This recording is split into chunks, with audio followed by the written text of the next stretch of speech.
Fantastic.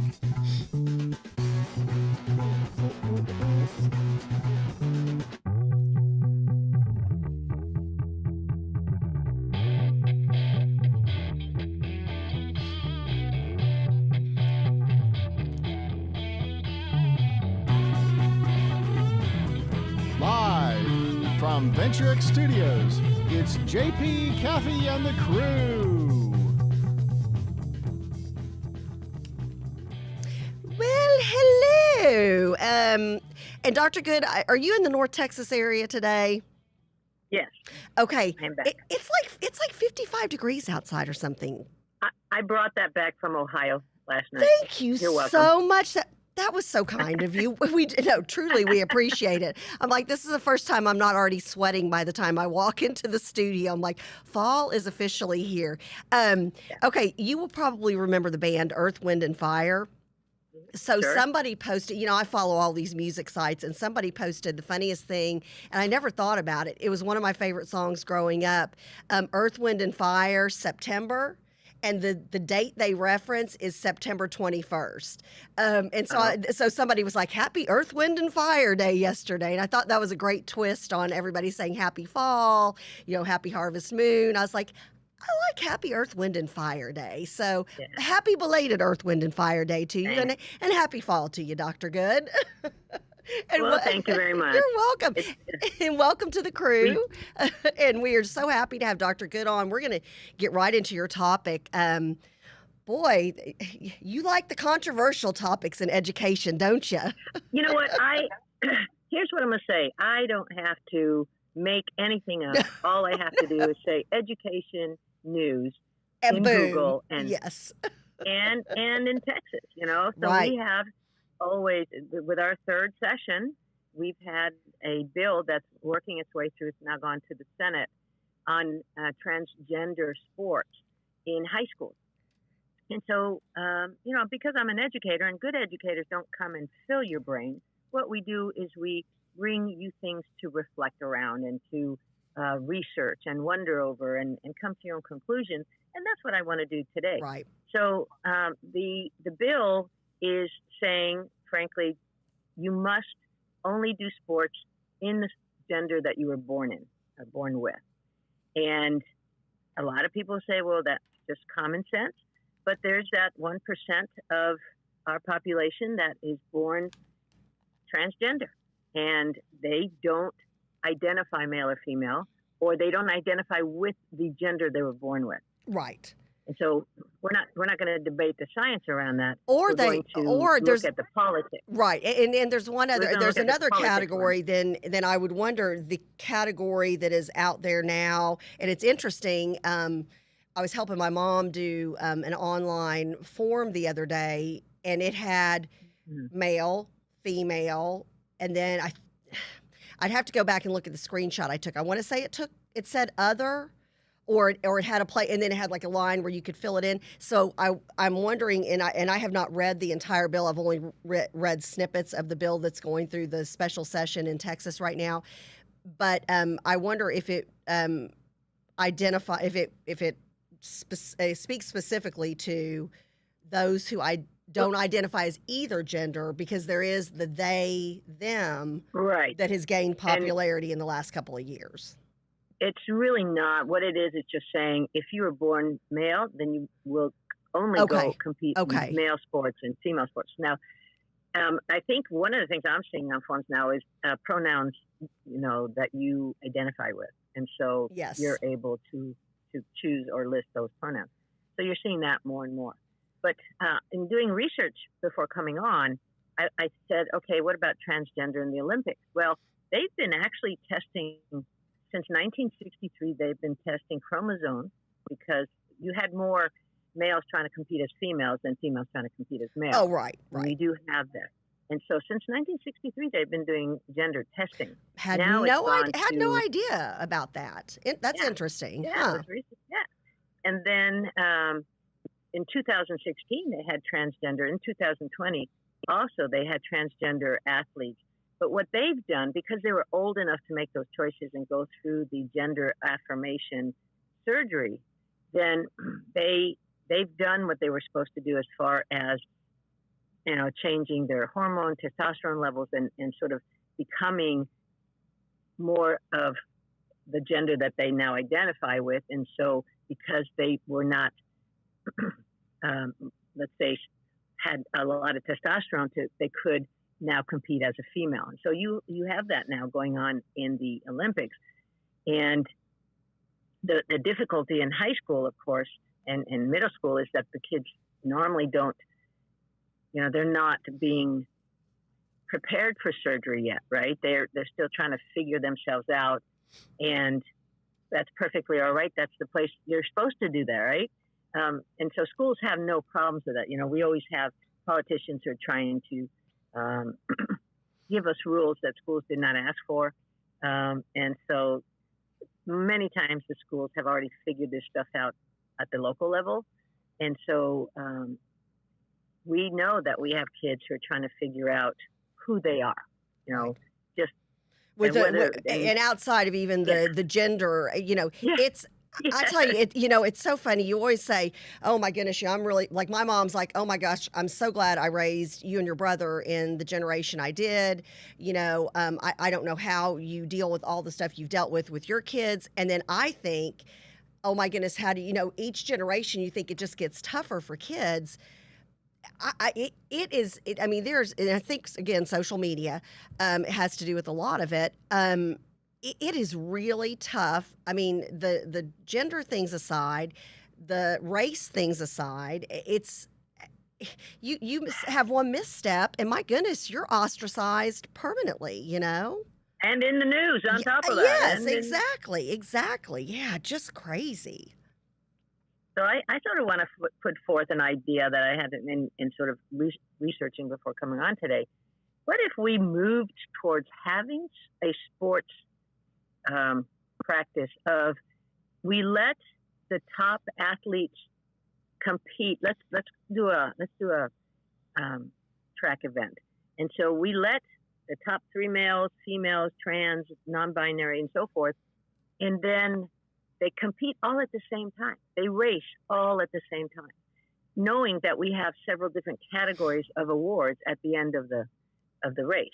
And so that way it's inclusionary, and yet it also allows people to compete within their type.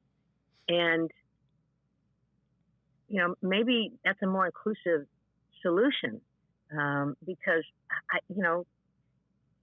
my instinct is to say a male is just faster, can lift more. Males have, I mean, males naturally have the upper body strength, and that's one of the things. Like, for example, when you have folks who jump out of parachutes in the military.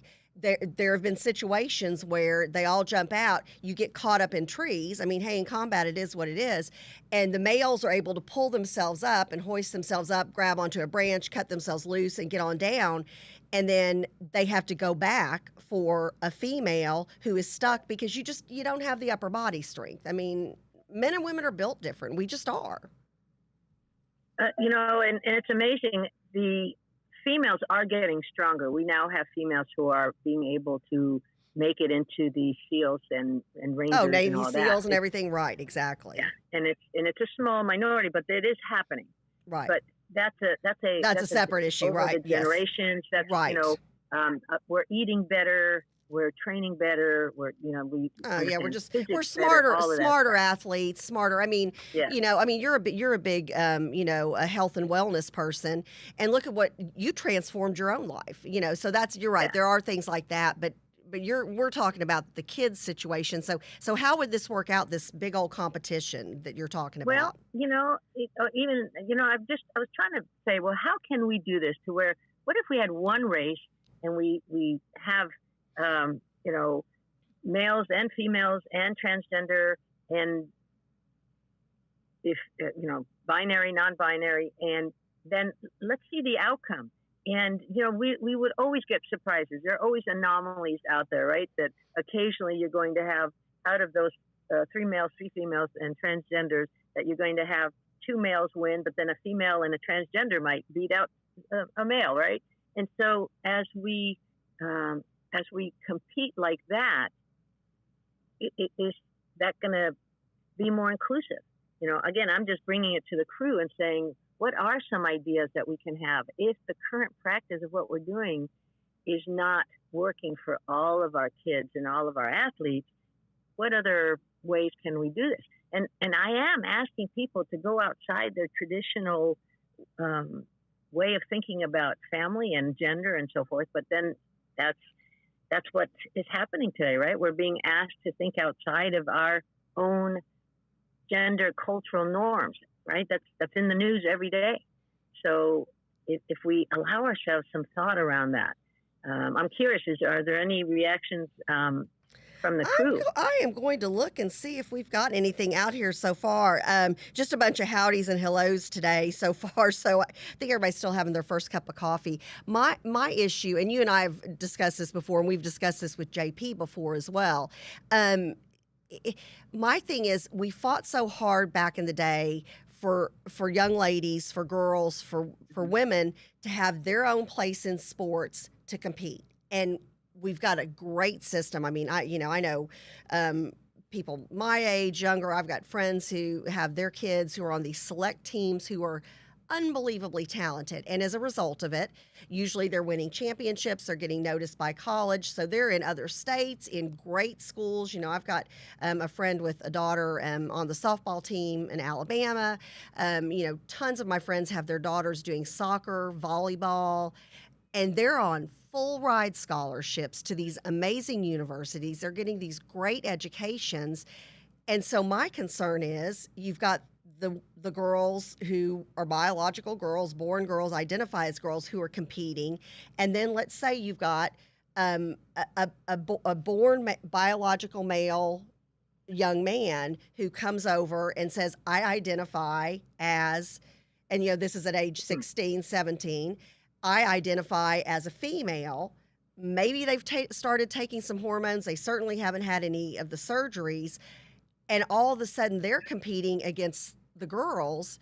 And then, okay, well, maybe they're taking the scholarship money or they're taking the prize or the trophy home. So, then what happens to all the fight from back in the day for the females? Well, and those are good arguments. I'm wondering, though, how sophisticated our sports pros are. The sports scouts are, who go to these high schools and go scouting, and they notice that there are transgender kids who are winning, but they also notice that you had a born female that came in at a really fast pace as well for a race. Again, I'm going to track, but or basketball and soccer.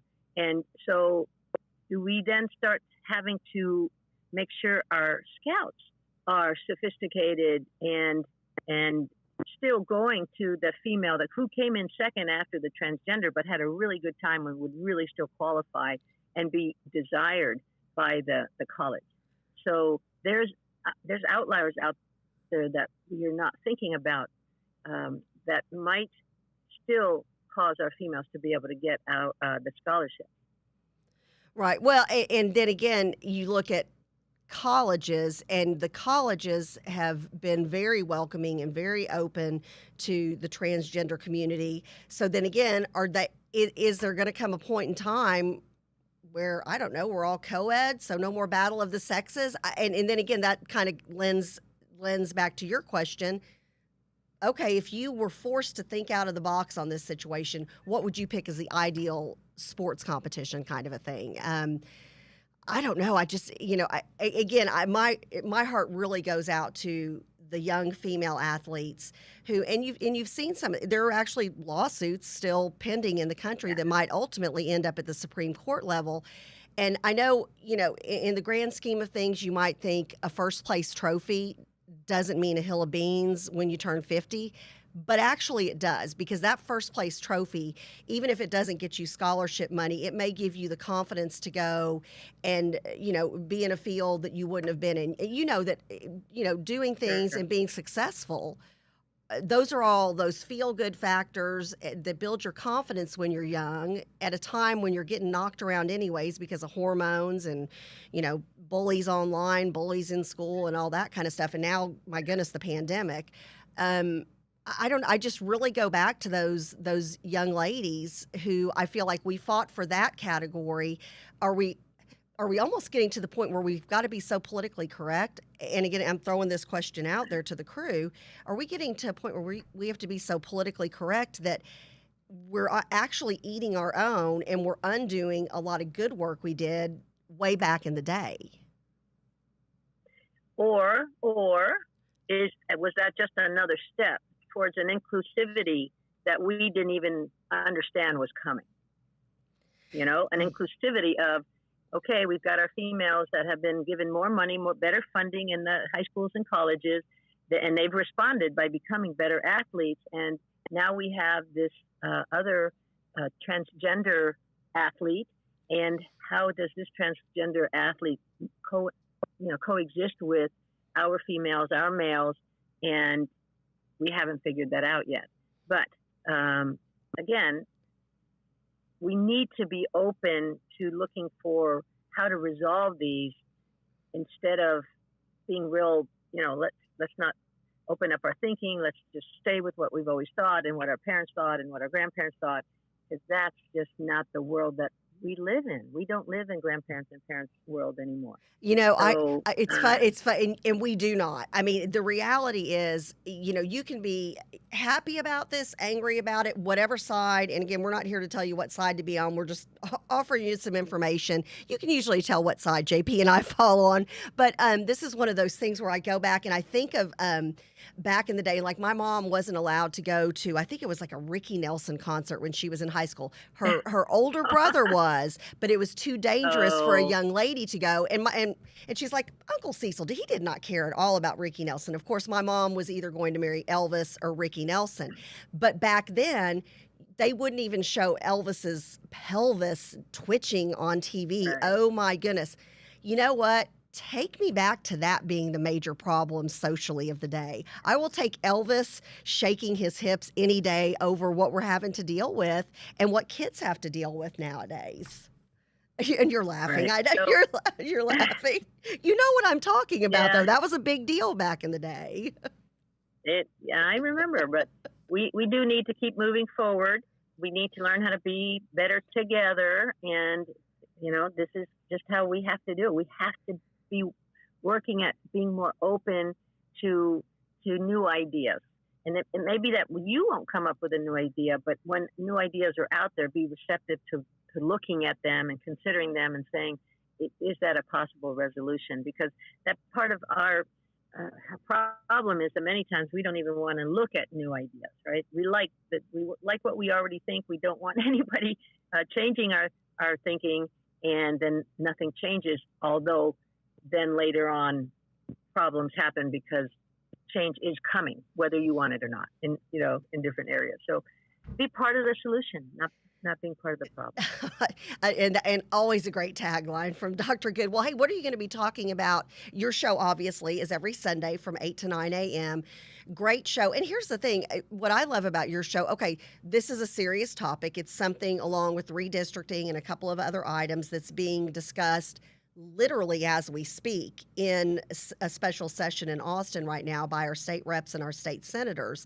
So the great thing about your show is you teach people, no matter what side you're on, no matter where you stand on a particular topic, how do you advocate for yourself, for your child, if you're a teacher, for your profession.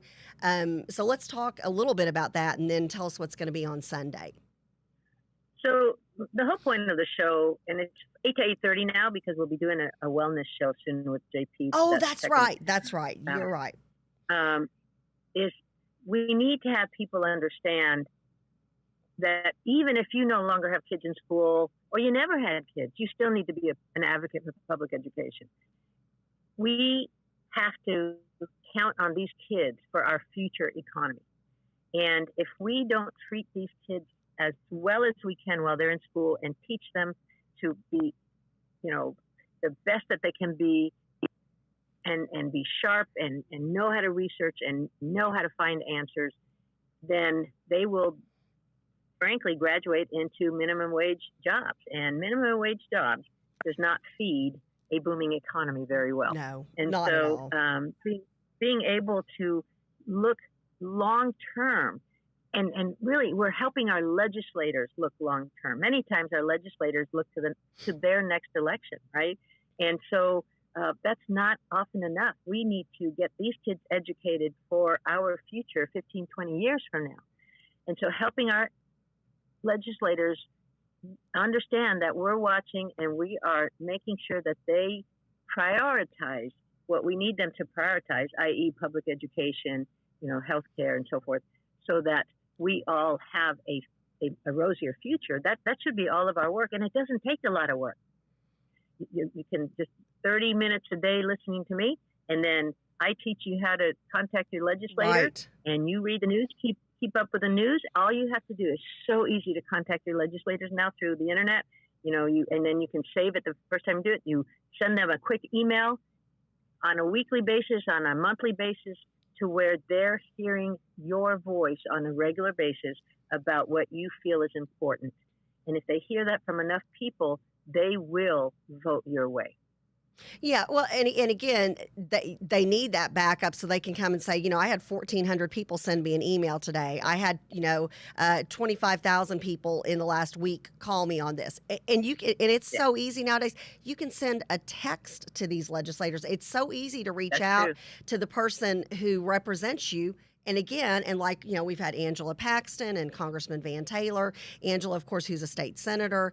We've had State Representative Jeff Leach on the show. And we talk to them and they say, hey, I work for you. So you tell me what's on your mind, kind of a thing. So I love that. Well, then we get to see you and your bright and shining face at 8:00 on Sunday. On Sunday, we'll be doing a little bit of this because there'll be more this week that comes up. And then also an interesting article that I found on post-pandemic gratitude. A lot of people were feeling really good about, finally being able to go out. But now that feeling is sort of going away. And so how can we keep that feeling of gratitude going? I'm all over that. I can't wait. Do I get to produce? Yeah, I get to produce your show, I think. So, yay, I get to hear that first. I'm excited. Well, it's true. It's so interesting how and something, I don't know if JP touched on this Monday, but there's something called, it's like something, I can't believe I'm blanking out on the name, senior moment. It's where they go and the kids are going into their own bathrooms on campus, destroying the bathrooms. TikTok. It's the TikTok thing. Yeah. It's horrible. I mean, we're talking tens of thousands of dollars of damage, pulling things off the wall, putting it on TikTok, it going viral. And so, I'm sitting here thinking, hey, kids, a year ago, y'all were literally begging to get out of the house. Now you're back on campus, and the first thing you think to do is destroy the bathrooms? It's unacceptable. That's crazy. So you're right. Be appreciative that we get to be back out and about, and who knows, how long that's going to last. We'll see where Liberty falls on that. But I was blown away by that topic, and then maybe that's something we can even bring up next week because that's happening on campuses while kids are in school. So do you have to lock down bathroom breaks? Do you have to do what I remember a lot of times, if there was ever shenanigans in the bathroom, and usually it was like a water or soap fight or something like that, we would have a teacher, like we'd come back in from recess or whatever, or PE, and boy howdy, you had a teacher on duty in the boys' bathroom and the girls' bathroom. And that's when you were like, oh, okay, the jig is up. So do you need to go back to old school days where you've got a teacher monitoring things? You've got a thing where you have to sign out to go to the restroom. You have a pass. Then you've got teachers or TAs who are assigned to certain bathrooms, and they're monitoring every time they walk by. And from recess, the teacher looks at the bathroom, lets kids go in, looks at the bathroom at the end to make sure that the class, truly everybody got out, and it's crazy world we're living in. Well, I'm excited to hear your topic because I think we could use with some more gratitude and kindness, especially at this phase we're in the pandemic. boy, and sometimes that's just not there. Sometimes that's just not there. If you can't do anything else, just be kind. Yes, exactly. All right. Well, thank you, Dr. Good. Dr. Good of the Ask Dr. Be Good show. You can see her here on our network every Sunday from 8 to 8:30. And as always, we appreciate her. Can't wait to hear the backstory. I thought she was in a tanning booth this morning. So my dad's asking, is she in a Star Wars vehicle? So we'll hear about that later. But anyways, just appreciate her insight and her bringing the controversial topics to us, which just keep on coming. We are in a very trying time here in our society, and you know, as you're picking a side and making your argument, which we're all about that. Thank goodness we still have the First Amendment and we still have freedom of speech. But as you're doing that, try to be kind as you argue your point and your side. So, and I'm saying that to myself just as much as anybody else. We are very, very excited. This is my brother, y'all. Because a lot of folks who watch the network and who watch his show they're like, oh, I like that Kelly Reverb guy. And I'm like, oh, you do? And then I'm like, oh, yeah, he's my brother. So we've got Kelly Reverb from This Pink Cloud. Hey, Kel. What's going on? How are y'all? Good morning. We are doing well. What did I sign up for here? No, he's like, am I being punked? Wait, what? Well, this is Kelly Reverb is obviously Kelly Reverb, who is the host of the Now podcast, This Pink Cloud, which is a show all about recovery, sober living in recovery. And what's amazed me the most watching your show from the very beginning is this whole other world that's out there and available to people who don't want to live under, you know, the prison of drugs or alcohol or whatever their addiction is any longer. And just super proud. Kelly Reverb is my brother. I used to be Kathy Reverb. But no, I didn't. Okay. But I've been asked that before. Oh, was your maiden name Reverb? Sure. We'll go with that. But anyways, Kelly. Waverly now, my wife gets mail to Waverly Reverb. So. I love it. I love it. Oh, that's so great. Well, so Kelly has got this podcast and has had some amazing guests. I know you just had Brian Cuban on last week, and that was just a home run of a show because he talked about drug addiction, alcohol addiction, and the addiction of eating disorders and you know, the illness that comes with that. Great shows. He has really opened so many eyes, and you guys on your show at Kelly, y'all are helping so many people, and I think it's so great. So let's talk about how this Pink Cloud came about. I appreciate that. Yeah, I appreciate that. And I mean, the thing is once, you know, I kind of opened my eyes, I just saw this whole world that I never knew about. Like, it was like literally a secret society. Yes. And, you know, there was just so much good information out there that wasn't being disseminated. So I think you're right. Yeah, it is almost like a secret society that you're the Batman. You know, you're you know, pulling back the veil and saying, hey, here's a way for you to live sober. Here's a way for you to live healthy and have fun. That's, you know, I mean, you know, yoga with goats, skateboarding, mountain climbing, or rock climbing, and we're in Texas, so rock climbing, you know, all of these different avenues, and it's this whole way of life, and everybody's having a great time. Yeah, right? You know, who knew? Yeah, right? I mean, what a shocker. But yeah, we have some good stuff coming up. We have this Friday, I have a guy, Richard Bradshaw from Central Texas Harm Reduction, which we're going to talk about Narcan and the controversial needle exchange and you know, all that kind of stuff and HIV testing and all the important stuff you know, that people don't like to talk about necessarily. Right, but you guys bring it up real quick. What I like about the show is, well, first of all, I think you're hilarious. I've always thought my brother was funny, and we're going back and forth on text this morning, and I was like, maybe we need to do a once a month brother sister podcast, because like our whole life was like a ridiculous sitcom between the two of us. And you're for sure. It is, and you're welcome for me introducing you to the band Kiss. Okay, so going on with the interview. Okay, yeah. I had to slide that in. That was residual, simultaneous discovery. The Kiss was a product of the time, and I will not give you credit. Oh, doggone it. Oh, someday you will. And, and it's so funny because, talk about like problems back growing up in the 70s and 80s versus problems of nowadays that parents have to deal with. Like, I remember Mom coming in and she's like, Kathy, show your brother the 1 inch by 1 inch picture you have of Paul Stanley without makeup right now. And I'm like, okay, you'll have to close my door because I have to go into my secret cavern to find this. And I'd be like, here, fine, look. Yeah. And it was like, because you're in there going, Mom, Kathy has a picture of Paul Stanley without makeup and she won't show it to me. And I had like clipped something that was basically thumbnail size out of Teen Beat or Tiger Beat or whatever it was. Something good. Good times. Something good. But we digress. But, you're on your show, you bring humor into it. You bring the real world into it.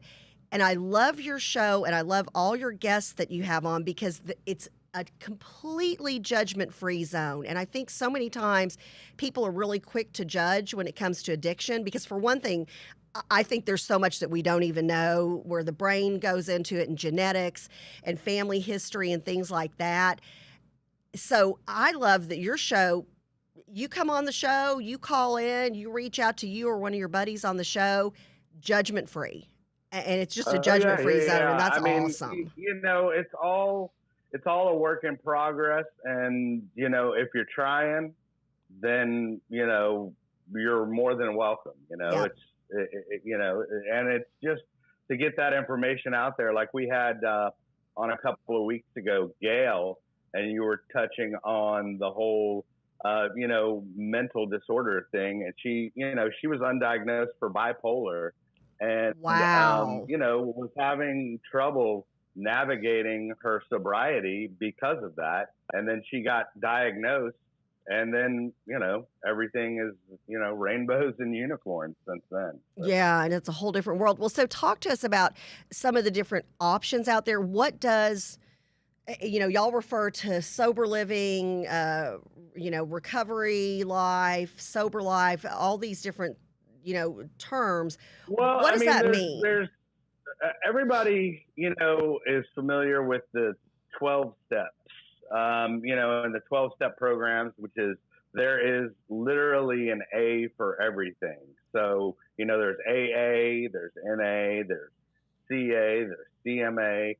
There's all these groups out there, but then outside of the 12 steps, there's CBT, which is cognitive behavioral therapy, which is basically like smart recovery. Right. And then there's also, there's a Eastern-based philosophy called Recovery Dharma, which, it's not religious-based. It's more of a meditation type introspection, look at yourself and the problems you're dealing with. Okay. So it's there really are all those fun things. And do you use just one or combinations? Do what now? Do you use just, because this is one of the things, especially Brian Cuban, you and Brian and Dusty really went into this on Friday, and that was, which your show's on every Friday from 10 to 11, and we'll talk about where people can catch it, because you've got them in podcast form, so you can still go back and watch past shows if you're just learning about, this pink cloud. But some people stick straight to the 12 steps, which AA, sure, and go through that. But then some people do a combination of the 12 steps and smart recovery and, maybe the Dharma thing that you talked about. So how does that work, and how do you know what works? What I try to do on the show is just celebrate multiple pathways.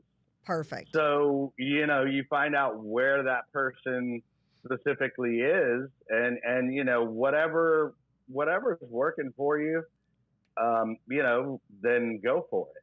because, I mean, there are people that like to need everything in a box and just, okay, well, here's this 12 steps. I have to follow these and then I'll get better. Well, that doesn't work for everyone.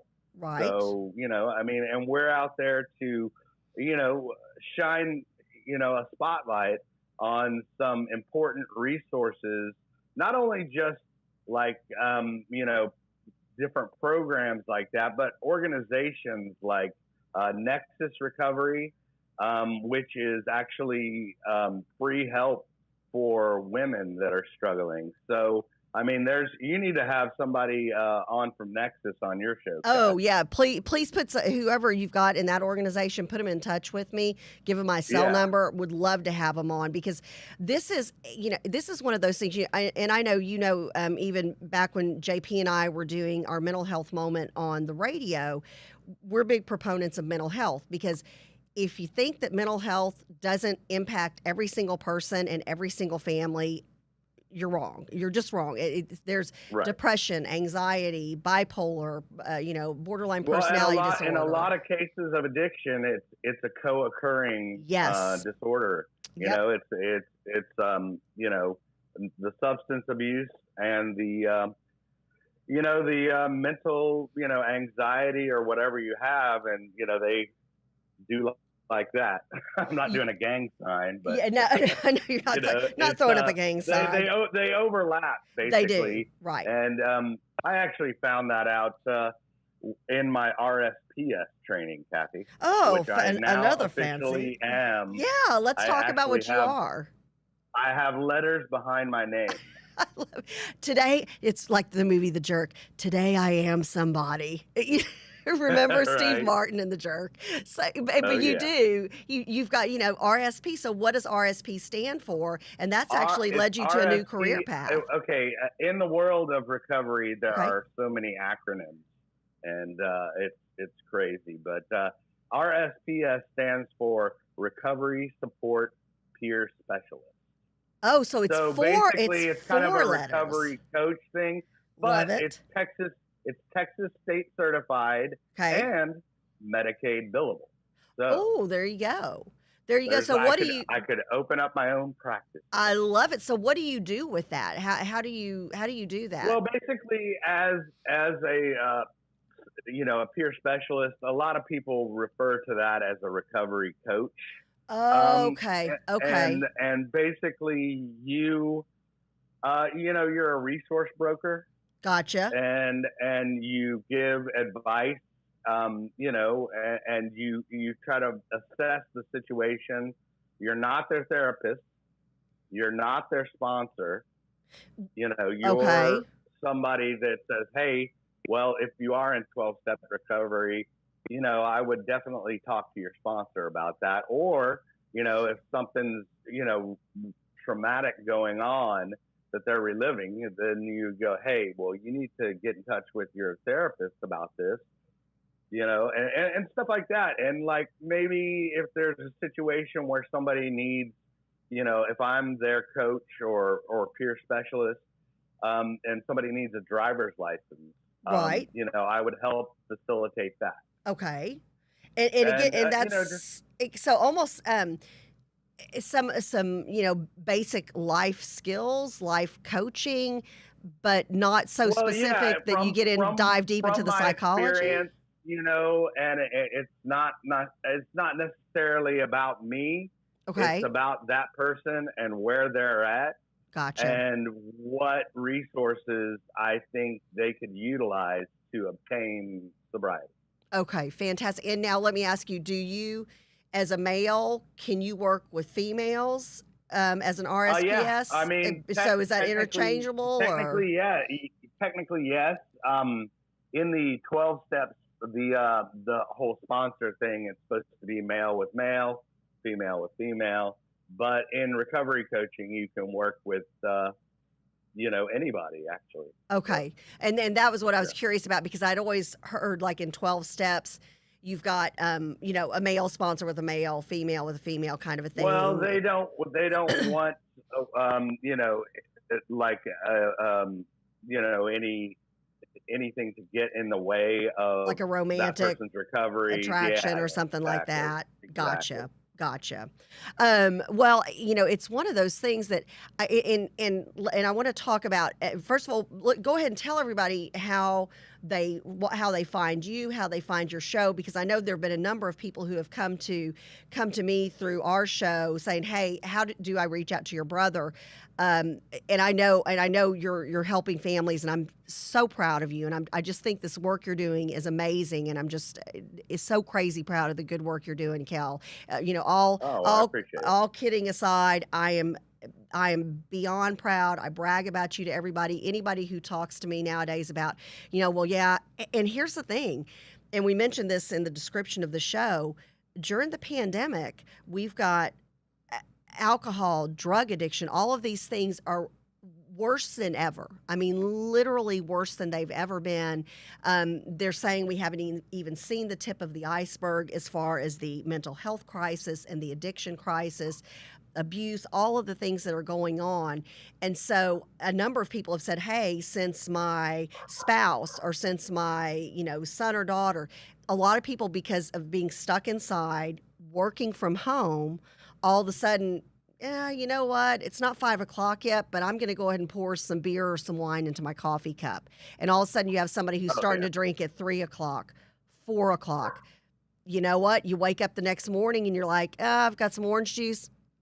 I'm just going to throw a little shot of vodka in there. And all of a sudden you've got somebody who's functioning and working from home, but since they don't have to drive, they don't have to have anybody smell their breath, there's kind of no accountability. There's been this increase in, I mean, one like when everything was shut down, alcohol stores were booming.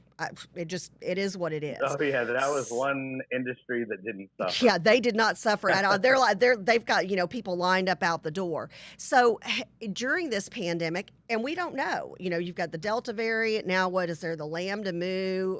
I feel like Revenge of the Nerds every time I hear Lambda. I know, it's like what, Lambda, and Omega Mu. Yeah, you know exactly what I'm talking about. But and not to make light of anything, but just it's so you've got all these different unknowns. You've got people saying, well, if you're not vaccinated, you can't do this, you can't do that. So we don't know what's next. We honestly don't know what's next. How does a person get help during a pandemic? Let's say that somebody, they don't want to go out because they're not vaccinated or something. Right. Well, if you want to socially distance, I mean, you can just Google, there's meetings 24/7, just on the interwebs. Okay. And you can, there are definitely all types of meetings via Zoom. And, I mean, if you want to hop on at 3, I'm sure you can find a meeting across the pond. Okay. So, I mean, there is a meeting somewhere in the world all the time. And all you got to do is just, Google it. Right. And do you recommend? And that's definitely a key. Okay. Huh? Do you recommend? Okay, let's say, I'm up. It's 2 o'clock one morning, and I'm like, okay, I'm drunk for the 21st consecutive night. I'm barely making it through the day at work. I need help right now. Do you recommend that somebody literally goes online at that moment and reaches out to somebody? Do you think they should wait until they sober up? Is if you're sober curious, no, I showed up to many a 12-step meeting. Completely buzzed. Oh, there you go. So you're saying, hey, get help no matter what. Yeah, and I mean, if it's not that big of a deal, especially with Zoom. You don't even have to share your screen with them or anything. You can just sit in on the meeting and listen. If you're sober curious and you're curious about that lifestyle, sober curious. Yeah. What is that term? Yeah, you do have tons of terms on your show. What is sober curious? What does that mean? I mean, if you're curious about being sober and what it's all about and how you obtain it and all of that kind of stuff. I mean, actually, and that's what I wanted the show to be, is a resource for that. Yeah. To point out different things that I find, in day-to-day life, and try to find something that can, people can, listen to. And I mean, I've noticed, and personally, not to, pat myself on the back, but I've had people come to me that just because I'm posting about sober stuff, they actually have started their sober journey. Oh, I love it. I love it. Just from seeing, they're like, oh, if this knucklehead can do it, then, I love it. And how many days are you sober now? Let's check the old app, but I think it's like 14 months and some change. Love it. Love it. And you went through going into rehab, which again, some people do it that way. Some people don't. You said you recommend that. The thing is I couldn't quit on my own. Okay. I mean, I tried. Yeah. I tried and make it maybe about 48 hours. Yep. So I needed a medical detox. Gotcha. Because it was to the point where it was dangerous for me to try to do it on my own, to try to just white knuckle it. And when I went to rehab, what they do in rehab is they try to kind of reprogram you and reset you and get you a schedule without the alcohol, and obviously, heavy on recovery talk and group meetings and all that stuff. But, it's basically a chance. I mean, you can do a medical detox, which is great. But then, with the 30 days that I had, it kind of gave me a little structure. So when I got out, I kind of had a little bit, and I mean, I've deviated from that structure. A little bit, but, if I'm ever feeling, triggered or whatever, I have a network and a community of friends built that I can talk to and process, and and there's also certain things that I notice about myself. Speaking of acronyms, we were talking about HALT, which is hungry, angry, lonely, tired. Wow. If you're one of those four, there's a good chance of that you're going to go to your DOC, which is your drug of choice. Interesting. Which mine was alcohol. Okay, so, that's very interesting. So but I noticed, now that I'm cognizant of that, I noticed that I actually, I'm like, oh, wow, okay, well, I'm feeling this way because I'm like, I just worked a 16-hour day. Right. So obviously I'm tired. Like, it's not that I need a drink. Yeah. And you recognize, it's like you train your brain to recognize things. So when you have that trigger, you don't go to your DOC, which is your drug of choice. Correct. Yeah. This is great stuff. How do people follow you? How do they get in touch with you? And then we're going to talk a little old school Halloween. Right. Yeah. Well, no, it's this. It's called This Pink Cloud, and if you go to thispinkcloud.com, it will take you to the YouTube channel, and you can subscribe. And we have it nice and organized, so it's just episode by episode. Which I think this season we've had 35 episodes. So awesome. There's a lot of good stuff in those episodes. So definitely, and I try to put the keywords of what the episode's about. So, it's a good resource, and subscribe. I love it. It's a great show, and it's one of those shows that it's a fun and educational show. Anyways, I mean, you're always entertaining. Your guests are entertaining. We're definitely not preaching at No, not at all. And I think that's why so many people are drawn to coming to you for help and coming to your guests for help. Because everybody's real honest, like, oh yeah, I lived in a van behind the CVS. I lived in a van down by the river. I knew that would prompt you to say that, and and so they tell their stories, and you're like, hey, and and there's some real tough stories that people are telling on the show, and nobody's judging.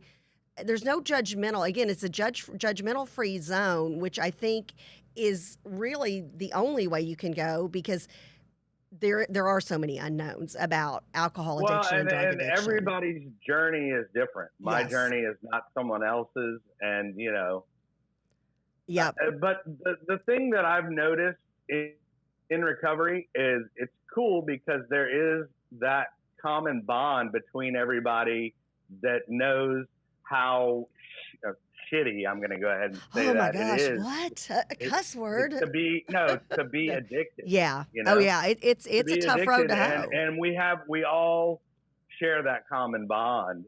And that's why I always preach, about community in recovery. Absolutely. Because, you definitely have somebody that you can, relate to and that gets you and that understands what you've gone through. I love that. Again, until your show, I had no idea that there was this whole community of support out there. It's like when you go through a divorce, you end up with other, and I, having been through a divorce back in the day, then I had girlfriends as they had gone through divorces that they came to me and, we prayed together and we talked together and, you kind of try to help your friends through it. Same thing with so many things out there. Weight loss, a lot of times you'll have like an accountability buddy, or if you're working out or whatever the case may be, as humans, we just do better when we work as a team and work as a group. We're really tribal, are. We are. Yeah, we are tribal. That's another word, another bumper sticker for your show. And we want to have you back on again. Of course, you're always fun to talk to, and I just think it's such a great service you're providing for people. And so I highly encourage. There is somebody who is watching this right now who has a family member or themselves or a friend or someone who you love dearly who is suffering with addiction. They don't have to suffer. And my brother and anybody on his show who you go to will keep it completely confidential. So please share this with somebody who you feel is in need and get them over to Kelly. I've even on Facebook this morning on one of our social media sites, I've dropped in your thispinkcloud.com. They can message you, I'm assuming, on Facebook. So, or hit you up on, any of the other sites. Actually, Kathy, there is a component that we've added to the show, which is the video call-in question. So I'll do a video call-in, like somebody will film themselves and send in the question, and then whatever brain trust I have in the studio that day will address that question. Love it. I love it. I think that's a great segment that y'all have added. Okay, well, as we wrap up, so you and I, we could talk 9 hours about Halloween memories as a child. Now Kelly, he and I both grew up with allergies. Were you on allergy shots? I know I was for like 12 years. Were you ever on allergy shots? No, I think I tried it, but I was allergic mainly to peanuts. It was a bad, like mine was like, eggs, yours was peanuts. Close your windpipe, go to the ER. Yeah, do not pass go. Yeah, Kelly's turning blue. Let's get him to the hospital. And I had the same thing with eggs. Right. Well, okay, so eggs aren't a problem. When you're allergic to eggs as a child, Halloween, not an issue. When you're allergic to peanuts, trick-or-treating becomes a little bit different. So I'm publicly apologizing to you today because what we would do, Big Sister Kathy, we'd get all Kelly's candy out, and I would trade him. I'm really sorry. I was not a very nice big sister. I'm really sorry. Trying to make up for it as an adult. So I would be like, well, you can have this hard piece of a green candy ball, and Kelly, you would always try to sell me on the fact, like Milky Way. You would always try to sell me on the fact that like Three Musketeers had peanuts. They had peanut oil. Yeah, and like Milky Way. Oh yeah, Milky Ways. They have peanuts. I mean, I knew Pixie Sticks were cool. Yeah. Yeah, I knew those didn't have peanuts, but on that gray area, I was like, well, she must know, and she can read better than me. She's older, but I would clean up, and then you would have she can actually speak the English language. Yeah. And then you would end up like with a very small little sad pumpkin filled with like all the hard candy, like the old butterscotch from somebody's candy dish, So I apologize for that. Well, okay. There you go. I mean, I did have some terror for you, Kathy. You did. There was some revenge down the road. Oh no, it's the Ringling Brothers, and okay, and members of the crew know I have a clown phobia, and I have some circus issues. I don't know if you know what's in here, but I figured since it is Halloween and that time of year, our favorite little person. Oh no, it's Mitchu. Yes. Yep. Yes. And I was afraid of I would clowns. terrify you with. And you would chase me around the house with it. You did. Yeah. Like once you got a little bit older, you got smart. And then like I think Mom and Mitchu, there you go. So I think Mom and Dad knew. At some point I think they're like, yeah, the jig is up. And so like I'll never forget, I came home from school one day and like my Barbie dream house and my Barbies, they're like hung up by the elevator cord. They're floating down, face down in the pool. G.I. Joe's kicked back in the pool on a raft, smoking a cigarette. Had his way with the Barbie dream house. I know. Yeah. And I was like, and I remember going in, I was like, Mom, Kelly got his G.I. Joe's in and they wrecked my Barbie dream house. And she's like, well, now, Kathy, I can't prove that. And all of a sudden, I'm like, wait, what is happening, everybody? She's probably secretly over there going, yes, good for you, kid. I'm sure, like, Dad comes home from work and they're high-fiving each other, like, good for the young boy. Yeah, sure. Okay, but let's talk about Halloween costumes. Remember those old, like, plastic masks? I just recently, like, a girlfriend of mine posted something. It was like a Wonder Woman and I remember like there was Wonder Woman, Barbie, Cinderella, and you would wear, God, you would, light up like a Christmas tree if somebody smoked a cigarette around you. They had that little mouth hole. Yes. And you couldn't help but stick your tip of your tongue out. Through it. Yes. But if you look at those now, those were creepy.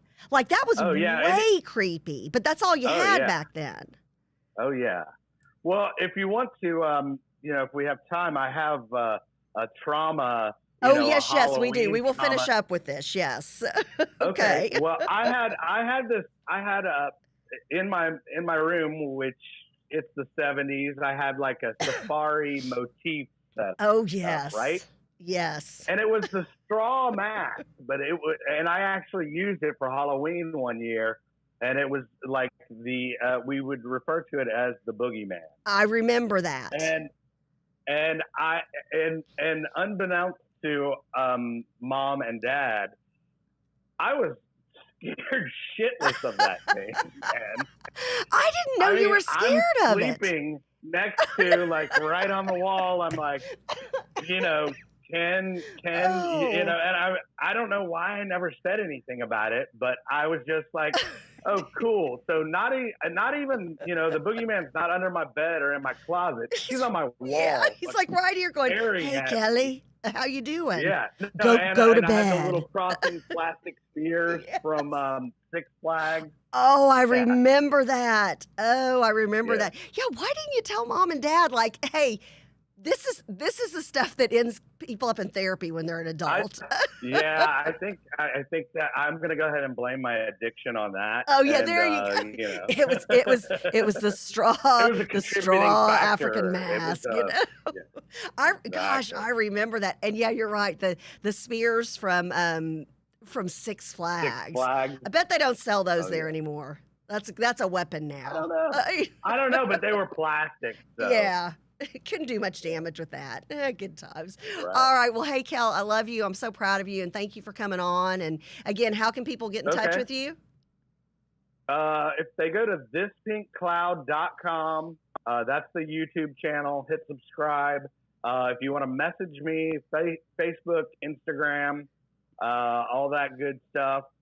And we have, like I said, coming up, we have harm reduction this Friday, and then next Friday is somebody from Dogs Matter, which is an organization that helps foster pets while their owners are getting treatment. Oh, that is phenomenal. Oh, I love that. So if you go into rehab for 30 days, you've got somebody who will take care of your dog.